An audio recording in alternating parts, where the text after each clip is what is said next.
Hello, καιρό στην Πάτρα, σε τρελαίνει. Αλλά πήγαμε για shopping. Είναι της εβδομάδας. Όπα. Ή έχουν κι άλλοι. Κι άλλοι σακουλίτσι. 73 ευρώ. Τέλειο. Αυγά. Όπου νομίζω ότι έχουν σπάσει. Όχι. Εντάξει, άθιχτα είναι πάλι καλά. Μετά έχουμε σαλατίτσες που πάντα τρώγονται. Ντοματίνια. Crazy. Ψωμί με toast. Αυτές οι μάσκες για τα μάτια, γιατί τα μάτια μου τις τελευταίες μέρες απλά δεν συνεργάζονται. Φέτα. Πένες πολιτής. Φακές, απίστευτο. Πιστικό βούτυρο. Και αυτό εδώ για να πλύνω το πρόσωπό μου.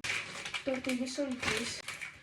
Τυρί, τόστ, αυτά τα μπισκοτάκια. Πήραμε αυτά τα γεωτάκια. Και αυτά είναι τόσο νοσταλγικά. Μου θυμίζουν όταν ήμουν 7 χρονών. Αλλά τα έτρωγα καθημερινά. Αρακάς, cottage. Αυτό. Που είναι για σάλτσα, γετάκια. Πολύ boring. Είδα και λέω wow. Η κουζίνας, όπου τώρα δεν το λέμε για να το αμέσω.